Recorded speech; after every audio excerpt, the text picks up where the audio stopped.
이 로마서 전체를 어떤 그 복음이라고 하는 그 관점에서 보면 1장부터 11장까지 복음에 대한 해설, 복음에 대한 해설을 합니다. 복음은 모든 사람을 구원하는 능력이 있다. 그리고 이 복음의 혜택을 입는 길은 오직 그 믿음에 대한 부분. 우리가 모든 그 인간들은 죄악된 그 상태 가운데 있기 때문에 자신의 힘으로 하나님께 나아갈 수 없고 오직 예수 그리스도를 통해서 하나님과 화목해 되어지고 그 화목해 되어짐을 통해서 우리가 죄와 또 사망, 율법, 또 자기의 육체의 소욕으로부터 자유함을 누리게 됨에 대해서 이야기를 합니다. 12장부터 14장, 정확히 하면 15장 13절까지입니다. 여기는 복음을 살도록 하기 위한 그 실제적인 그 겉면, 복음의 삶, 복음을 소유한 자들이 어떤 삶을 살아갈까? 그러니까 생명 안에서 왕노릇하는 그 삶의 그 모습들을 12장부터 15장 13절까지 이야기를 하죠. 교회에 대한 부분, 또 그 국가, 사회생활에 대한 부분, 이웃에 대한 부분, 다양한 이야기들을 하고 마지막 15장 14절부터 16장 27절까지 이 말씀에서는 복음의 완성이신 교회생, 복음의 완성, 복음의 완성인 그 교회생활에 대해서 사도 바울은 이야기를 하면서 전체 로마서 16장의 내용을 결론 짓습니다. 복음의 완성으로서의 교회. 하나님의 목적은 교회에 있습니다. 교회를 통해서 하나님이 이 땅에 하나님의 그 나라를 이루어 가시고 또 사람들이 예수 그리스도와의 연합함을 통해서 이 땅에서의 그 생명을 누릴 수 있도록 하나님이 통로로 사용을 하시는 거죠. 교회는 그런데 건물을 의미하는 것은 아닙니다. 중요한 것은 이제 사람이죠. 15장에서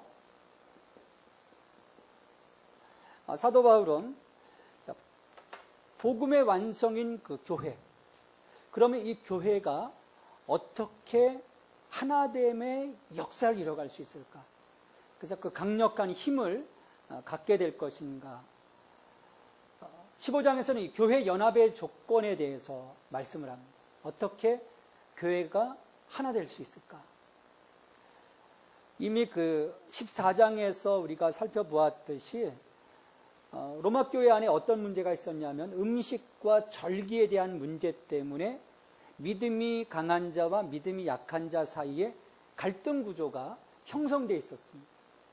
그래서 믿음이 강한 자들은 오히려 약한 자들을 좀 이렇게 공격하고 그들이 잘못함을 좀 지적해주는 그런 일들이 벌어졌던 것이죠. 이 15장에서는, 14장에서는 이제 그런 이야기를 다루면서 15장에서도 다시 한번 1절부터 33절까지는 믿음이 강한 자와 믿음이 약한 자들 사이에 어떻게 그러면 하나 될 수 있을 것인가에 대한 그 부분을 이야기를 합니다. 그래서 1절로 13절까지 해서 보면 약한 자의 짐을 감당하라는 그 말씀을 하죠. 우리 갈라디아서 6장 2절 말씀에서도 보면 서로 짐을 지라. 서로 짐을 지라고 하는 것은 뭐냐면 이렇게 공동체 안에 있다 보면 어떻습니까? 약한 자들이 있어요. 짐을 지기에 좀 곤란한 자들. 그런 자들의 짐을 같이 지어주면서 함께 가도록 얘기하는 거죠. 그래서 감당하라. 그러니까 믿음이 강한 자들이 이런 어떤 음식과 절기의 문제, 어떤 신앙의 문제 때문에 그들을 오히려 공박하기보다는 감싸줘서 그들을 세워줘야 한다라고 말씀을 합니다. 1절의 말씀을 보면 믿음이 강한 우리는 마땅히 믿음이 약한 자의 약점을 담당하고 자기를 기쁘게 하지 아니할 것이라. 그러니까 상대방에 대한 그 배려의 마음. 그러니까 우리가 교회에서의 어떤 그 하나됨의 가장 중요한 그 조건은 내 기분 내키는 대로 나의 유익을 위한 것이 아니라 상대방에 대한 배려, 상대방을 기쁘게 하기 위한 그런 노력들이 필요하다. 그래서 2절 말씀에서 우리 각 사람이 이웃을 기쁘게 하되 선을 이루고 덕을 세우도록 할지니라. 그러니까 넘어지거나 무너지게 하는 것이 아니라는 거죠. 오히려 덕을 세워가는 것. 이 사람들로 하여금 유익하게 하는 것. 이것이 교회에서 필요하다. 왜? 그 이유가 그리스도께서 본을 보여주셨기 때문에. 3절에 보면 그리스도께서도 자기를 기쁘게 하지 아니하셨나니 기록된 바 주를 비방하는 자들의 비방이 내게 미쳤나이다 함과 같으니라. 또 7절의 말씀에 보면 그러므로 그리스도께서 우리를 받아 하나님께 영광을 돌리신 것 같이 너희도 서로 받으라. 또 5절 말씀에서도 이제 인내와 안위의 하나님이 너희로 그리스도 예수를 본받아 서로 뜻이 같게 하여 주사. 그리스도께서 우리를 받아 하나님께 영광을 돌리신 것 같이 그리스도께서 우리를 볼 때 어떻습니까? 부족하거든요. 그렇지만 그리스도께서 우리를 용납하시고 하나님께 영광을 돌리신 것 같이 너희도 서로 받으라. 약한 자의 그 짐을 담당해 줄 것을 요청을 하십니다. 이 일이 선행되지 않고서는 교회가 결코 하나 될 수가 없습니다. 많은 교회에 이렇게 저희가 사역하면서 지켜본 저의 경험으로도 보면 이렇게 감싸주는 교회, 서로의 어떤 그 짐을 져주는 교회, 물론 자기의 짐도 지지만 서로의 짐을 져주는 그런 그 교인들이 있는 그 교회, 그 교회들을 보면 건강한 교회입니다. 하나 되고 또 분열이 이루어지지 않죠. 근데 그렇지 못한 교회들일수록 보면 이런 그 분열이 끊임없이 일어납니다. 그래서 사도 바울은 1절로부터 13절까지의 말씀에서 약한 자의 짐을 서로 담당하라. 왜냐하면 우리가 하나님께 영광을 돌려야 할 교회 공동체이기 때문이죠. 우리의 그 목적이 그걸 통해서 하나 되어질 때 이런 일들이 가능하게 되어진다. 이제 사도 바울이 이야기하면서 14절부터 그 복음의 제사장의 직무에 대해서 사도 바울이 이야기를 합니다. 우리가 교회의 그 하나됨의 그 조건은 한 사람 한 사람이 복음의 제사장이 될 때 가능하다라는 것이죠. 여기서 그 사도 바울은 그 복음 선포하는 일을 거룩한 제사장의 사역으로 이야기를 합니다. 왜냐하면 그가 복음을 전함으로써 이방인들이 하나님께로 돌아오고 하나님께 그들을 제물로 바치기 때문에 자기 자신을 그 복음의 제사장의 직무를 감당하고 있다 이야기를 합니다. 근데 그런 점에서 모든 그 복음 전도자는 제사장입니다. 그러니까 교회 안에서의 우리들의 그 삶이 이런 그 제사장의 직분을 감당할 때 서로를 섬기고 영혼들을 품고 또 그들을 또 하나님께 올려드리고 이런 그 과정들이 교회 안에서 이루어질 때 교회가 평안한 가운데 건강한 가운데 하나의 그 연합된 공동체로서 세워져 갈 수 있습니다. 대개 이제 그렇지 못하고 어떤 그 강한 자가 약한 자를 무시하고 정죄하고 품지 못하면 어떤 검사의 역할을 한다면 교회라고 하는 부분은 결코 세워질 수가 없거든요. 그래서 끊임없이 사도 바울은 이 부분에 대해서 얘기를 합니다. 너희가 복음의 제사장의 직무를 감당하라. 내가 감당하는 것처럼 너희도 감당하라는 것이죠. 여기서 이제 이방인을 그 제물로 드린다는 그런 그 표현들이 나오는데 로마서에서 보면 몇 개의 그 제물이 나옵니다.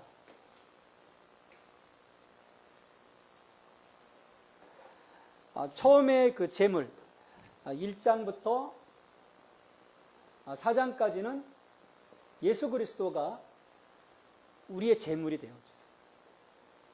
그래서 우리는 예수 그리스도가 우리의 제물이 되어주시고 나는 그분에 대한 그 믿음, 구원에 대한 확신을 통해서 이 제물의 효력을 통해서 죄와 사망의 권세로부터 자유함을 얻습니다. 이때는 예수님이 우리의 제물이 되어주시죠.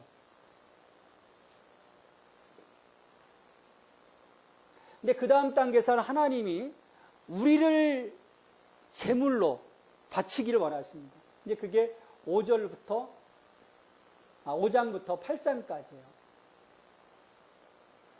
죄와 사망의 권세로부터 예수 그리스도와 세례를 통해서 연합되어지는 사건을 통해서 사망에서 벗어나게 되죠.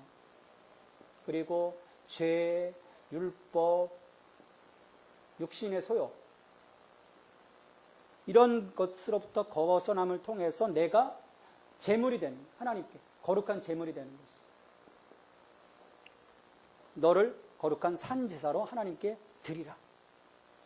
5장에서부터 8장까지 자기 부인의 단계를 거쳐서 내가 제물의 조건을 갖추게 되죠.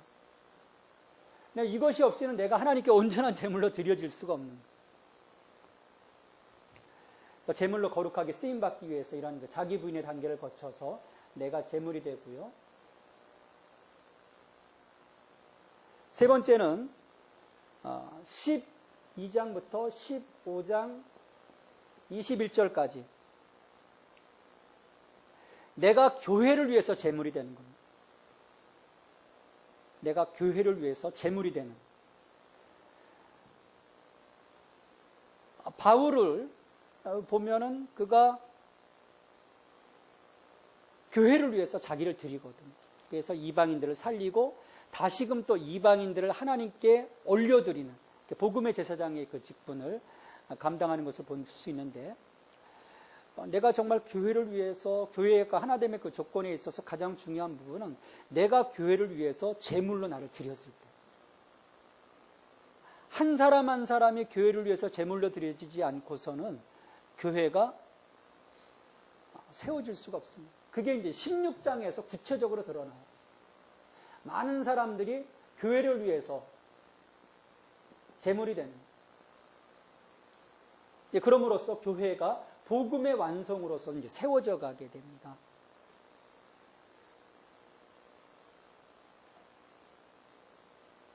그래서 우리가 이 마지막 때를 살아가면서 정말 그 제사장 사역을 통해서 수많은 영혼들을 변화시키고 또 합당하게 변화된 그 제물들로서 그들을 하나님께 올려드릴 수 있는, 예수님께서 우리를 받아 하나님께 영광을 돌렸던 것처럼 우리도 연약한 이 지체들 한 사람 한 사람을 다 그들을 품어서 하나님께 올려드려야 되는 거예요.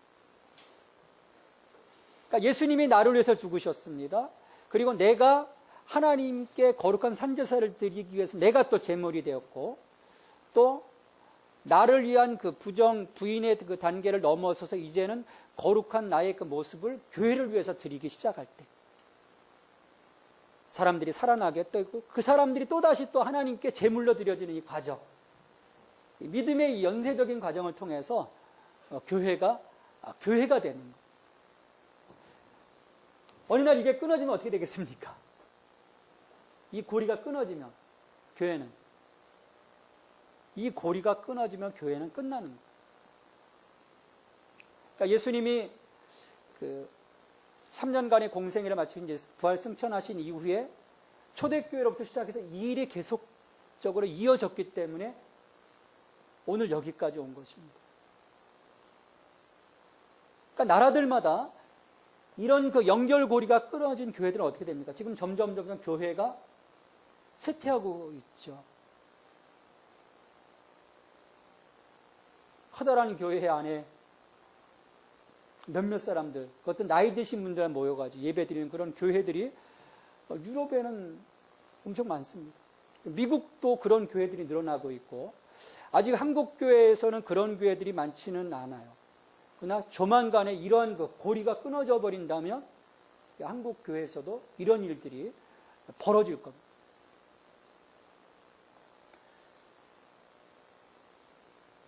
그리고 이러한 그 복음의 제사장의 직무를 감당함에 있어서 사도 바울은 17절, 19절의 말씀에 보면, 그러므로 내가 그리스도 예수 안에서 하나님의 일에 대하여 자랑하는 것이 있거니와 그리스도께서 이방인들을 순종하게 하기 위하여 나를 통하여 역사하신 것 외에는 내가 말하지 아니하노라.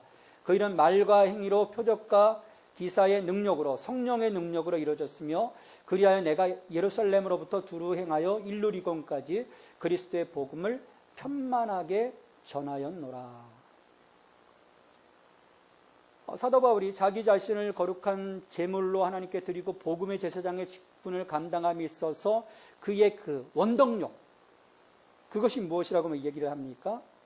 그리스도의 능력의 도구로서 자기가 섬겼는데, 여기에서 보면 표적과 기사의 능력으로, 성령의 능력으로 이루어졌다 얘기를 합니다.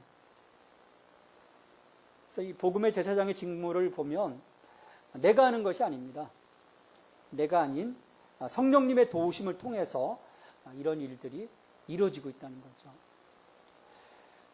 그래서 이 지금 교회 시대를 우리가 무슨 시대라고 합니까? 성령 시대라고 하잖아요. 성령 시대. 그러니까 우리가 성령의 원동력, 그 성령님의 그 이끄심 속에서 우리가 올바르게 세우지 못하면, 내가 준비되지 못하면 하나님 나라, 이 교회를 위해서 쓰임받을 수 없다는 거예요. 항상 교회 안에서 그 일로 인해서 문제가 생기는 경우가 이런 경우입니다. 자기 욕심, 자기 명예. 그러다 보면 늘 그 불협화음이 나게 돼 있어요. 그러나 성령님의 그 기름 부심을 통해서 이런 일들이 아름답게 이루어질 때, 그 안디옥 교회가 처음 그 이방 선교를 위한 그 파송을 할 때 교회가 기도합니다. 금식 기도하면서 성령님의 음성을 기다려요. 그리고 그런 가운데 그들에게 안수하고 파송을 합니다. 그래서 성령의 능력을 그들에게 얹어서 그들을 파송하는 거거든요. 사도 바울은 이러한 그 성령님의 인도하심을 통해서 예루살렘으로부터 시작해서 1차, 2차, 3차 유럽 그 전역을 자기가 이런 그 복음의 제사장의 직무로서 감당할 수 있었다 고백을 하는 것이죠. 그러니까 교회가 오늘날도 정말 그 하나됨의 그런 은혜를 입기 위해서는 각자 한 사람 한 사람이 자기의 소견, 자기의 힘, 자기의 지혜가 아니라 성령님께서 묶어주시는 그 능력, 성령님께서 묶어주시는 그 지혜를 통해서 이루어질 때 교회가 건강하게 되는 겁니다. 이렇게 뭐 봉사하다 보면은 이제 그런 일들이 있습니다. 목사님 저 지쳤어요. 한 1, 2년 이렇게 열심히 막 구역장하고 뭐 셀장하고 뭐 이렇게 어디 뭐 주방에서 봉사하고 교사로 봉사하다가 지쳤다고 얘기를 합니다. 왜 지칠까요? 우리가 끊임없이 주님의 힘을 공급받지 못하면 사실은 지칠 수밖에 없습니다. 교일이라는 게 드러나는 게 사실 없잖아요. 세상에서 열심히 일하면 월급이라도 받지, 뭐 직급이라도 올라가지. 교회에서는 내가 열심히 한다고 해서 사람들이 많이 안 알아주거든요. 하나님은 알아주시지만. 근데 그러다 보니까 끊임없이 내가 성령님의 그런 그 라인에 서서 그분을 통해서 일할 때는 늘 그 붐업될 수 있지만, 그렇지 못할 경우는 쓰러지고 말아요. 그러니까 바울은 그 자기의 그 고백을 하잖아요. 그 고난, 그 어려움, 숱한 그 박해, 반대. 여러분, 이런 정도의 박해, 이런 고난을 받는다면 사람들이 보통 사람이라면 어떻게 하겠습니까? 내가 이거 아니고도 해먹을 거 많은데. 길을 바꿔버릴 거예요. 근데 사도 바울은 끝까지 갑니다. 그게 바로 여기 19절의 말씀 덕분이에요. 표적과 기사의 능력으로, 성령의 능력으로 이루어졌으며, 그리하여 내가 예루살렘으로부터 두루 행하여 일루리건까지 그리스도의 복음을 편만하게 전하였노라. 그리하여 이것이 있었기 때문에 이 일이 이루어졌다는 거죠. 그리고 바울이 선교함의 그 원칙은 남의 터 위에 집을 짓지 않는다는 거예요. 그 당시 보면 이렇게 교회가 이루어져 있는 곳에 들어가서 또 그 자리를 차지하는 그런 거짓 교사들, 좀 그런 그 이기적인 목회자들이 있었단 말이에요. 사도 바울 같은 경우는 그런 고백을 합니다. 나는 남의 터 위에 건축하지 아니하련다. 어떤 그 개척자적인 그 사역. 사도 바울은 복음이 전해지지 않은 곳에 갑니다. 끊임없이. 그래서 로마서를 쓰는 이유도 지금 로마를 지나서 아직 그 복음이 들어가지 않은 스페인, 지금의 그 스페인이죠. 서바나까지 나아가려고 하는 거예요. 그 복음을 들고. 대단한 그 열정을 갖고 있었던 사도 바울입니다. 그래서 바울은 이처럼 14절로부터 21절까지의 말씀을 통해서 어떤 이방인을 섬기고 그들을 가르쳐서 거룩한 제물로 하나님께 드림으로써 왕같은 제사장의 직무를 감당했던 자기의 모습, 그것을 로마교회 교인들에게 고백하고 있는 거예요. 이것이 또 교회의 어떤 하나됨의 그 모습임을 사도 바울은 이야기를 합니다. 또 세 번째 그 교회 연합의 그 조건을 보면 22절로부터 29절까지의 그 말씀을 통해서 성도의 교통입니다. 22절부터 29절까지 보면 이제 두 가지 부분을 이야기를 해요. 22절부터 4절까지는 뭐냐면 그 로마 교회의 그 방문, 로마 교회의 방문의 그 목적입니다. 가서 서로 교제하고 그들을 또 세워주고, 우리 1장에서 나오잖아요. 서로에게 유익함을 주기 위한 그런 그 영적인 그 교제함에 대한 갈망을 이야기했고, 그리고 그런 그 교제함과 더불어서 서바나, 스페인 선교를 너희들이 좀 담당해 줬으면 좋겠다. 교회의 일이 그 선교지 않습니까? 그러니까 로마 교회가 그 어떤 그 복음의 전파를 위해서 너희들이 나를 파송해 주었으면 좋겠다라고 하는 그 요청을 이야기를 하고, 또 로마 교회에게 또 하나 중요한 것은 서로 너희가 영적인 어떤 혜택을 누렸으면 또 그 누린 만큼 너희들이 갖고 있는 그 육적인 풍성함을 또 어려운 교회를 향해서 함께 나눌 수 있으면 좋겠다라고 하는 성도의 교통에 대해서 사도 바울이 이야기를 하고 있습니다. 그래서 25절부터 보면, 그러나 이제는 내가 성도를 섬기는 일로 예루살렘에 가노니 이는 마게도냐와 아가야 사람들이 예루살렘 성도 중 가난한 자들을 위하여 기쁘게 얼마를 연보하였습니다. 저희가 기뻐서 하였거니와 또한 저희는 그들에게 빚진 자니 만일 이방인들이 그들의 영적인 것을 나눠 가졌으면 육적인 것으로 그들을 섬기는 것이 마땅하니라. 복음이 예루살렘으로부터 이제 시작이 됐습니다. 그래서 그 사도행전 1장 8절의 말씀처럼 성령이 너에게 임하시면 너희가 권능을 받고 예루살렘과 사마리아와 예루살렘과 유대와 사마리아 땅끝까지 이르러 내 증인이 되라 말씀을 하셨어요. 이것을 가지고, 이 명령을 가지고 이제 나가서 복음을 전했잖아요. 처음 유대인들로부터 이제 그 복음이 전해졌어요. 신령한 것들이 전해졌습니다. 그리고 그들이 복음을 통해서 이제 구원을 이루었잖아요. 이처럼 섬김을 받았던 이방 교회가 이제 어려움 가운데 있는 예루살렘. 그러니까 예루살렘이 어려움 가운데 있을 때 많은 교회들이 예루살렘을 위해서 헌금을 합니다. 구제 헌금을 하게 되죠. 그래서 사도 바울은 이 로마 교회를 향해서도 이것이 마땅한 것이다. 성도의 교통에 대해서 이야기를 합니다. 사도 바울도 그 주님의 말을 직접 인용해서 그렇게 이야기를 하잖아요. 받는 것보다 주는 것이 좋다. 그래서 우리 한국 교회도 보면 많은 것을 받았잖아요. 받았기 때문에 지금 보면 어떻게 합니까? 나누는 것이 마땅하기에 전 세계로 나가서 지금 복음을 증거하잖아요. 미 전도 지역까지 하나하나 다 찾아가면서 지금 전도를 하고 있습니다. 굉장한 사건인 거죠. 하나님이 원하시는 부분입니다. 이래야 그 교회가 하나가 되어지는, 어떤 하나의 그 지역교회가 아니라 우주적인 그 교회, 이 우주적인 교회가 하나가 되어지면서 그 하나님 나라의 오심을 준비할 수 있는, 이 교회는 잘 되고 저 교회는 뭐 그냥 못된 그런 차원이 아닙니다. 그러니까 지금 보면 그 교회들이 굉장히 그 개교회적인 그런 그 분위기로 흘러가고 있습니다. 가톨릭 같은 경우는 로마 교황청부터 시작해서 딱 그 서로의 그 네트워크를 이루고 있어요. 물론 그렇기 때문에 굉장히 위험한 요소들을 갖고 있습니다.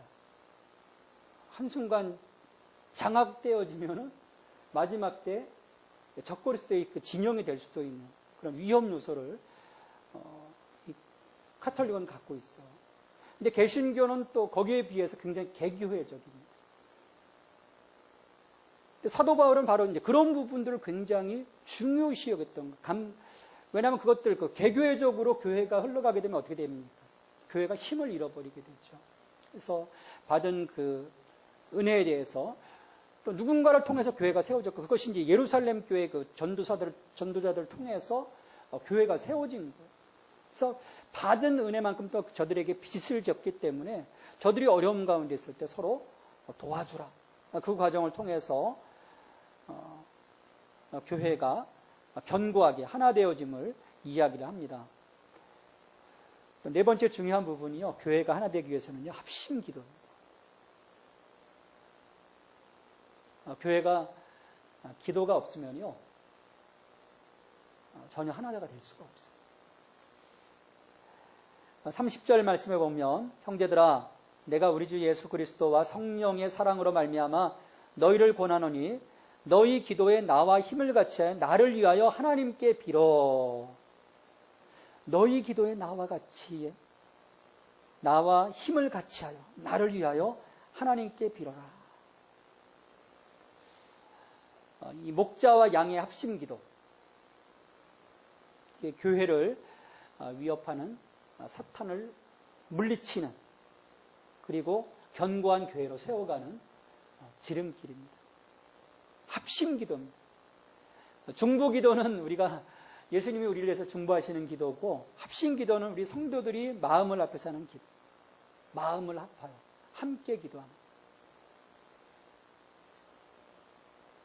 그래서 우리가 교회 안에서 이 기도의 불이 지펴져야 합니다. 우리 예수 생명교회도 이 기도의 불이 지펴져야 돼요. 합심 기도의 기도. 사도 바울은 15장에서 이처럼 약한 자의 짐을 담당하라, 서로 복음의 제사장의 직분을 감당하라, 또 영적인 것과 육적인 것을 나누어라, 성도의 서로의 교통을 이루어라, 합심 기도하라. 이 네 가지를 15장에서 이야기를 합니다. 이걸 통해서 교회가 견고하게 하나가 될 수 있습니다. 그리고 이제 이어서 16장에서 복음의 완성으로서의 교회, 복음의 완성으로서의 교회 생활에 대해서 이제 마지막으로 결론을 짓습니다. 근데 교회의 그 구성에 있어서 가장 중요한 것은 사람입니다. 사람이 다예요. 사람이 답니다. 여러분 어떻게 생각하십니까? 교회 건물이 중요합니까? 사람이 중요합니까? 사람이 중요합니다. 크리스탈 처치 혹시 가보신 분이 있으신가요? 크리스탈 처치? 교회 정말 멋집니다. 수만 개의 그 파이프들로 연결돼서 다 그 수정으로 다 크리스탈로 교회를 했어요. 들어가서 하늘을 보니까요, 와, 앞에 파이프 오르간, 뒤에 그 뒤쪽에 2층에 그 찬양대석 쫙 멋지게 있고, 한마디로 끝내줍니다. 근데 사람이 없어요. 사람이 떠나가는. 결국 교회가 넘어갔죠. 가톨릭으로 넘어갔습니다. 교회 안에 사람이 없으면 교회는 교회로서의 의미를 잃어버립니다. 간판이 걸려 있다고 해서 그건 교회가 아닙니다.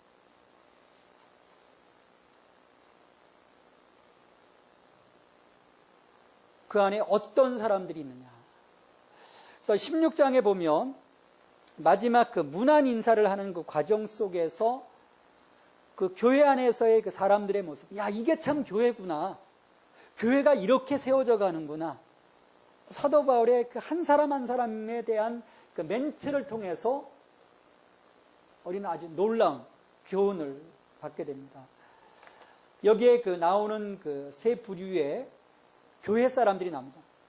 1절, 2절에서는 갱그레아 교회, 그리고 3절로부터 15절까지는 로마 교회, 그리고 뒷부분에 가서 21절 이후에 이제 고린도 교회에 대한 그런 부분들이 나와요. 갱그레아 교회 1절, 2절에 보면 베베라고 하는 사람이 나옵니다. 베베.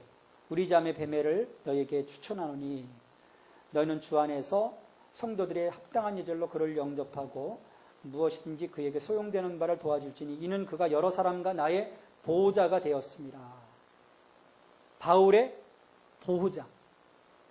이 말을 좀 더 디테일하게 얘기하면 후원자가 되었다는 거예요. 후원자. 그리고 로마서를 로마 교회에 전달한 자가 베베입니다.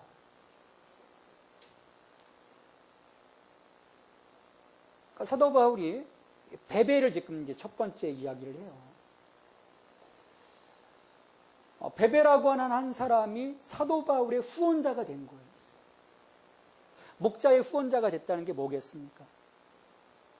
기도로, 물질로, 마음으로, 시간으로, 자신의 그 몸으로 바울의 든든한 후원자가 된 거예요.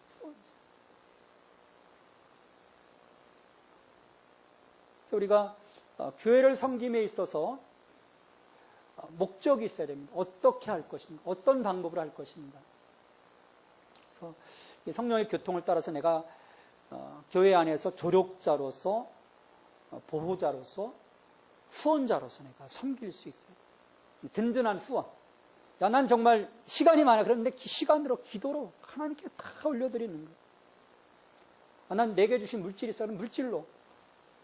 또 내 건강, 내 지혜, 내 어떤 달란트, 그런 것을 통해서 내가 하나님의 그 사역을 위해서 후원하는 것입니다. 또 로마 교회로 넘어가서 보면 이제 3절 이하에 보면 첫 번째 나오는 사람이 브리스가와 아굴라입니다. 브리스가는 브리스길라라고도 하죠. 로마에서 있다가 그 유대인들의 어떤 핍박 때문에 고린도로 갔다가 다시금 이제 로마로 간 사람인데 고린도에서 바울과 만나서 함께 이제 동역을 했던 사람입니다. 브리스길라와 아굴라. 저는 늘 기도합니다. 하나님께 이 브리스길라와 아굴라 같은 동역자를 저에게 붙여주십시오. 왜냐하면 여기에 보면 3절에 그들은 내 목숨을 위하여 자기들의 목까지도 내어놓았나니 나뿐 아니라 이방인의 모든 교회도 그들에게 감사하느니라. 바울의 동역자이면서 바울을 위해 자기 목숨까지도 아끼지 않아. 그리고 바울뿐만 아니라 다른 교회의 많은 사람들을 위해서 정말 전심을 다해서 섬겼던 브리스길라와 아굴라. 교회 안에 이런 자들의 그 모습이 필요한, 이게 교회입니다. 내가 목자를 위해서, 내가 또 다른 지체들을 위해서 내 목숨까지. 예수님도 말씀하잖아요. 친구를 위해서 죽는 자, 더 큰 사랑 없다고 말씀하시거든요. 또 에베네도, 아시아에서 그리스도께서 처음 익은 열매로서의 성도. 과연 나는 그리스도의 열매인가? 어떻습니까? 여러분, 열매이십니까? 아니면 쭉정이십니까?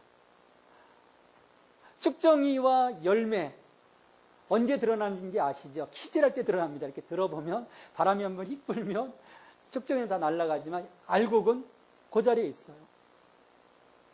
내가 열매인가? 교회 안에서 열매가 돼야 되죠. 또 안드로니고와 유니아, 고난을 함께한 자라고 얘기를 합니다. 고난을 함께한 자. 나와 함께 갇혔던 안드로니고와 유니아에게 문안하라. 사도 바울의 고난에 동참한 거예요.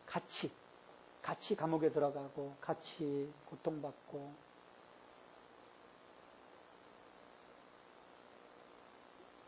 예수님이 고난받을 때 제자들이 어떻게 했습니까? 다 도망갔잖아요. 싸그리 도망갑니다. 내가 과연 그런 자인가? 아니면 주님의 고난에 정말 교회의 그 어려운 가운데 내가 도망가지 않고 정말 거기에 참여할 사람인가. 또 마리아, 두르베나, 두르보사, 버시 같은 이름이 나옵니다. 이런 사람들은 수고한 자라고 얘기해요. 수고한 자. 정말 내가 주님의 몸된 교회를 위해서 수고하고 있는가. 이렇게 성경 공부하는 것도 수고하는 일입니다. 대단한 일이에요. 그런 마음 없으면 우리가 같이 말씀을 또 공부하기가 어렵죠. 또 루포, 주 안에서 택함을 입은 자. 또 루포의 어머니를 나의 어머니라고 표현합니다. 루포의 어머니 같은 경우는 바울에게 어머니 역할을 한 거예요. 어머니 역할. 또 암블리아, 스다고, 나의 사랑하는 자. 사랑받는 자. 내가 목자의 사랑을 받고 있는가. 또 우르바노, 동역자. 또 아벨레, 아리스토블로의 권속, 헤로디온, 나기스의 가족 중 주 안에 있는 자들, 아순드리도, 블레곤, 험에, 바르도바, 허마. 다양한 사람들의 이름이 나와요. 그리고 고린도 교회 21절 보면 디모데, 바울의 동역자죠. 믿음의 아들. 또 누기오, 야손, 소시더바. 수많은 사람들이 나옵니다. 여기서는 좀 유명한 사람도 있고 전혀 처음 나오는 사람들도 있고 이름이 아닌 별명으로 불려지는 사람도 있고 교회 안에는 각양각색의 사람들이 있어요. 여기 몇 사람 안 되지만 여기도 각각의 서로의 그 다른 컬러를 갖고 있습니다. 다른 성향들을 갖고 있어요. 다른 달란트를 갖고 있습니다. 근데 교회 연합이라는 것은 이처럼 강한 자, 약한 자, 있는 자, 없는 자, 큰 자, 작은 자, 다양한 그 달란트를 가진 사람들이 모여서 교회를 이루어가는. 이게 바로 복음의 완성으로서의 교회의 모습입니다. 그러니까 사람이 없으면 안 되는 거예요. 사람이. 그래서 각자의 사람이 자기의 그 그릇, 자기의 한계를 가지고 다 섬기는 겁니다. 그러니까 사도 바울이 그가 다메섹 도상에서 예수님을 만난 이후로 그 아라비아 사막에 가서 3년간 묵상을 하고 다시금 돌아와서 그 바나바의 청고를 받고 그리고 베드로의 후원을 받으면서 사역을 시작했을 때 처음 그들에게는 많은 자들이 없었지만 조금씩 이런 한 사람 한 사람이 바울과 연합해 가면서 바울과 함께 협력해 가면서 함께 섬겨가면서 교회가 곳곳에 세워지기 시작합니다. 곳곳에.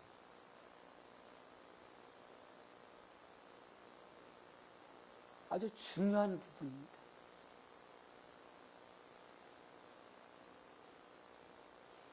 그래서 교회는 사람이 최고입니다. 그리고 누구나 그 교회 안에서의 역할이 있습니다. 오늘 이 16장의 그 다양한 모습들을 보면 누구에게나 교회를 위한 그들의 역할이 주어지는 것입니다. 1절로부터 이제 16절까지 다양한 그 사람들의 이름을 이렇게 이야기하면서 문안 인사를 사도 바울이 드린 이후에 17절로부터 20절까지의 그 말씀에서는 이 복음의 완성으로서의 그 교회, 이것을 가장 탐탁치 않게 여기는 것이 누굽니까?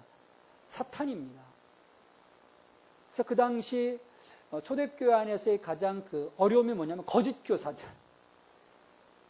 이 거짓 교사들이 교회 안에 들어가서 교회를 휘젓는 거예요. 그래서 17절부터 20절까지 말씀에서는 거짓 교사들에 대한 그 경계에 대해서 이야기를 합니다. 로마 교회도 거기에 예외가 있을 수 없었던 거예요. 로마까지 가는 거예요. 형제들아 내가 너희를 권하노니 너희가 배운 교훈을 거슬러 분쟁을 일으키거나 거치게 하는 자들을 살피고 그들에게서 떠나라. 이 같은 자들은 우리 주 그리스도를 섬기지 아니하고 다만 자기들의 배만 섬기나니 교활한 말과 아첨하는 말로 순진한 자들의 마음을 미혹하는다. 전형적인 이단의 모습이죠. 주님의 영광, 하나님의 영광을 위한 것이 아니라 자기의 유익. 그래서 대개 보면 이단들 보면 부자들이 많습니다. 엄청. 뭐 문선명도 보십시오. 얼마나 큰 재벌입니까?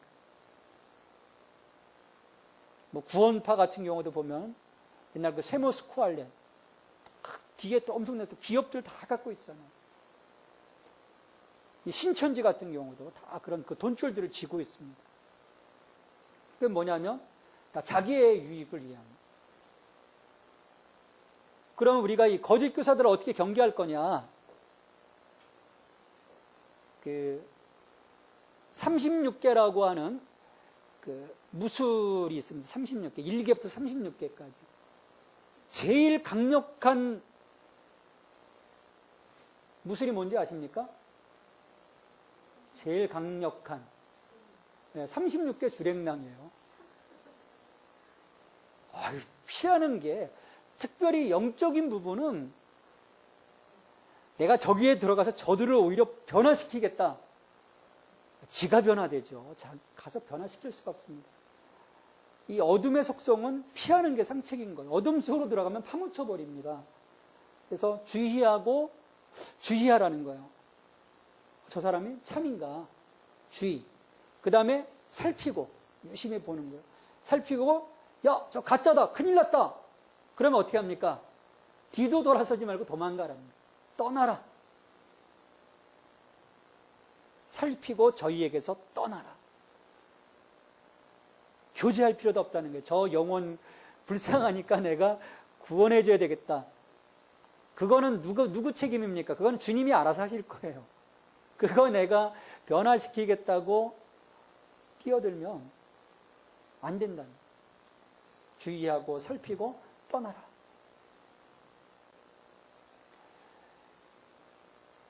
그럼으로써 이제 교회가 그런 그 영적인 그런 그 위기, 어떤 외부의 공격으로부터 교회가 건강하게 자리매김을 할 수 있어야 됩니다. 요즘 각 교회마다 저희 교회는 올 틈이 없어요. 다 뻔하니까 신천지가. 근데 대형 교회 같은 경우 그 한참 분란이 일었던 그 강북제일교회 같은 경우 신천지가 지금 거의 장악해가고 있다고 그런 소문이 들려와요. 엄청난 큰 교회인데 몇천 명 모이는 교회인데 이 교회가 분란이 일어난 틈을 타서 신천지들이 들어가는 거예요. 그러니까 교회를 잡아먹는 거죠. 그러니까 우리가 이 마지막 때에 조심하지 않으면 초대교회 이런 일들이, 그러니까 바울이 가서 복음을 제대로 전해놓으면 거짓 교사들이 들어가서 그 복음을 훼손시키는 거예요. 그래서 사도 바울이 21절부터 27절까지 나의 복음에 대해서 얘기를 합니다.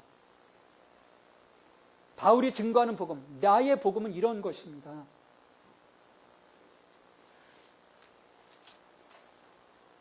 (25절에) 보면 나의 복음과 예수 그리스도를 전파함은 영세전부터 감추었다가 이제는 나타내신 바 되었으며 영원하신 하나님의 명을 따라 선지자들의 글로 말미암아 모든 민족이 믿어 순종하게 하시려고 알게 하신 바 그 신비의 계시를 따라 된 것이니 이 복음으로 너희를 능히 견고하게 하실 지혜로우신 하나님께 예수 그리스도로 말미암아 영광이 세세 무궁토록 있을지어다.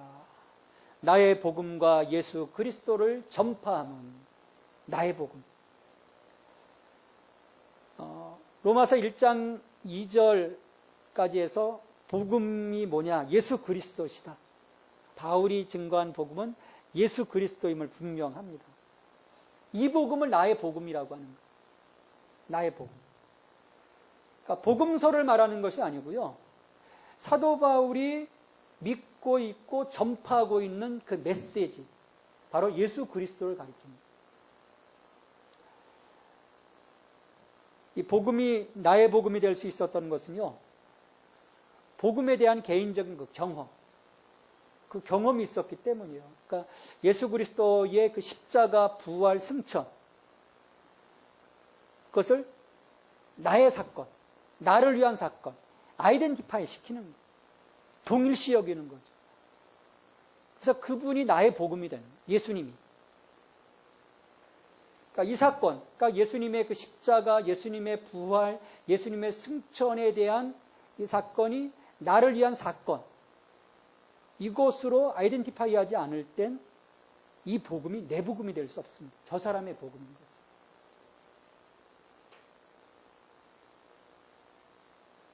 그러니까 이야기할 때 당신의 예수님이 돼버리는 거예요. 나의 예수님이 아닙니다. 당신이 믿는 하나님, 내가 믿는 하나님은 없는 거예요.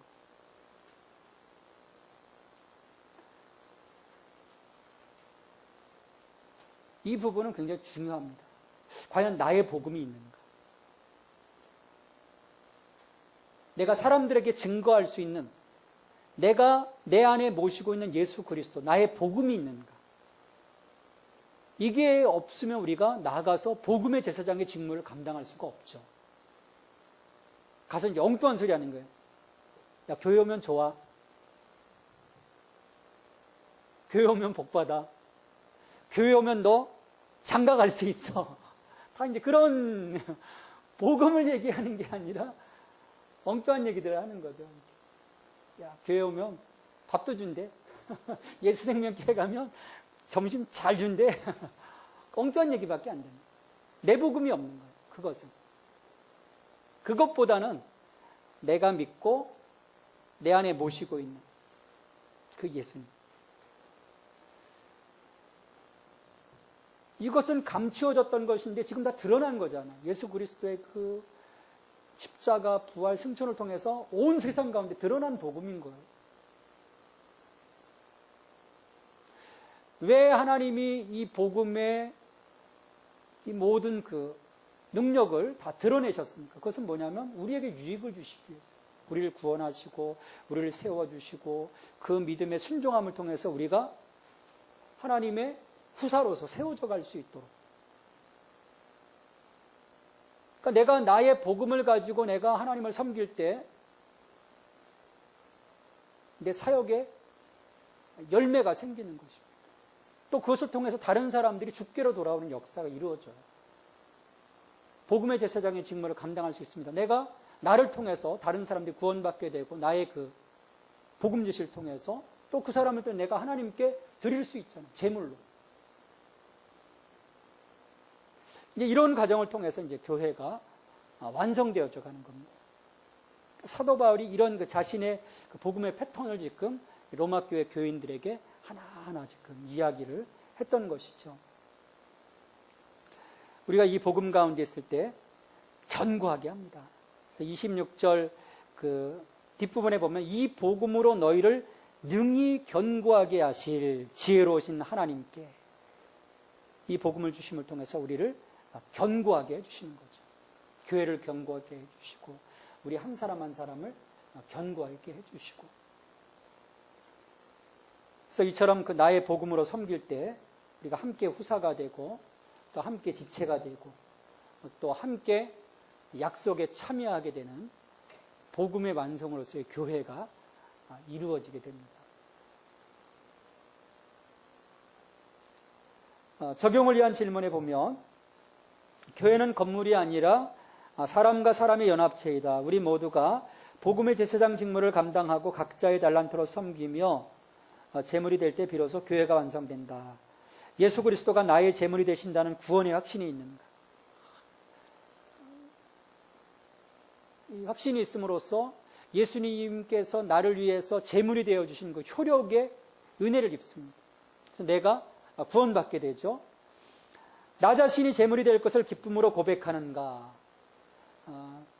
로마서 5장부터 8장까지 자기 분의 단계. 그래서 내가 거룩한 제물이 되는 거예요. 그 영적 예배를 드리기 위한, 나를 하나님께 드리기 위한 기초 작업이 이루어지는 거죠. 이 5장부터 8장까지를 통해서. 그리고 교회를 위해서 이 제물이 되는 거예요. 12장 이후부터 16장까지 교회를 위해서. 나를 위해서 멈춰지는 것이 아니라 이 12장이 여기까지 우리가 나가야 됩니다. 많은 사람들이 여기서 멈춥니다.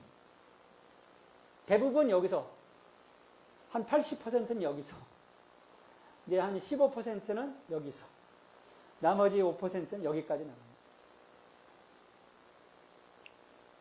여러분 어디까지 가시겠습니까?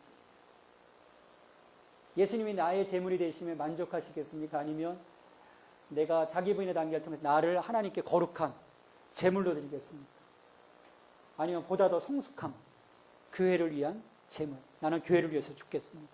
나는 교회를 위해서 제물이 되겠습니다.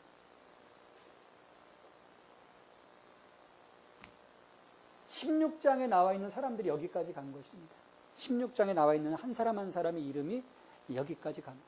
교회를 위해서 섬긴 것이죠. 이번을 보면 바울은 다메섹에서 예수님을 만났다. 바울은 예수님을 만난 사건을 통해 복음을 전하는 자가 되었다. 예수님과의 만남은 우리 인생에서 가장 귀한 사건이며 복음의 제사장 직무를 감당하는 출발점이 된다. 나의 복음이 있습니까? 이게 우리의 간증이 되어야 하겠죠. 간증 한번 하시라 그러면 여러분 어떻습니까? 나와서 좀 간증 한번 해주시죠. 딱 나와서 다 간증하실 수 있으시죠? 이걸 하면 돼요. 나의 복음에 대해서. 내가 예수 믿었는데 간증이 없다는 것은 예수 안 믿은 거라고 얘기하는 것과 똑같습니다. 나 간증이 없는데 할 얘기가 없는데 왜 할 얘기가 없어요? 할 얘기가 세고 쌓였죠. 내 인생이 달라졌는데. 그래서 우리가 나의 복음에 대한 고백을 내 안에 충분히 묵상하고 그것들을 나눌 수 있어야 됩니다. 왜냐하면 이미 우리에게 놀라운 것을 주셨잖아요. 근데 우리는 그걸 오히려 더 약화시켜버릴 때가 많습니다. 나 별거 아니야. 별거 아니기는요. 하나님께서 보실 때는 굉장한 사건이거든요. 왜냐하면 예수님께서 나를 받아 하나님께 영광으로 돌렸다라고 얘기를 하시잖아요. 그것만 해도 나는 아무것도 아닌데 예수님이 나를 용납하시고 나를 받아서 하나님께 드렸답니다. 와, 이게 하나님께 영광이 되었답니다. 할렐루야. 말할 수 있어야 되거든요. 사도 바울은 이처럼 로마서 전체 그 16장을 통해서 복음에 대한 부분들을 분명하게 우리에게 선언을 했고, 우리가 복음 안에서 살아간다는 삶이 무엇인지, 복음으로 인해서 그 삶 속에서 누리는 혜택, 그리고 마지막 부분에서 이처럼 복음의 완성인 교회에 대해서 이야기를 하면서 하나님께 영광 돌리고 하나님께 예수 그리스도로 말미암아 영광이 세세무궁토록 있을지어다. 아멘. 기도함으로 하나님께 영광 돌림으로 로마서 전체 16장을 마치게 됩니다. 우리가 로마서 16장을 통해서 이처럼 복음 안에서 복음의 생명을 누린 우리들이 어떤 삶을 살아가야 되는지, 그리고 우리가 그 복음의 완성인 교회로서의 그 모습에서 어떤 또 섬김으로 또 하나님께 영광 돌려야 되는지를 우리가 보았습니다. 그것이 그냥 또 한 번의 그 지식적인 그런 그 사건이 아니라 이게 내 삶의 신앙 속에 좀 녹아져 들어서 교회 안에서 이제 하나하나 적용되어지는 일들이 있어야 되겠죠. 이를 위해서 우리가 함께 기도했으면 좋겠습니다. 우리 함께 기도할 때 주님, 내게 로마서를 들려주셨는데 복음에 대해서 복음 안에서 살아가는 삶이 어떤 것인지, 복음의 완성으로서의 교회가 무엇인지를 보여주셨는데, 주님, 내가 여기에서 복음의 제사장의 직무를 감당할 수 있게 도와주시고, 이를 통해서 또 교회가 세워져 가며 내가 제물이 될 수 있도록 나를 사용해 주시옵소서. 나의 그 복음이 내 안에 고백되게 하여 주시고, 또 나의 그 복음의 그 고백을 통해서 많은 사람들이 또 주께로 돌아오는 생명의 통로로서 나를 사용해 주시옵소서. 우리 함께 기도하고 말씀을 마치도록 하겠습니다. 우리 함께 기도합니다.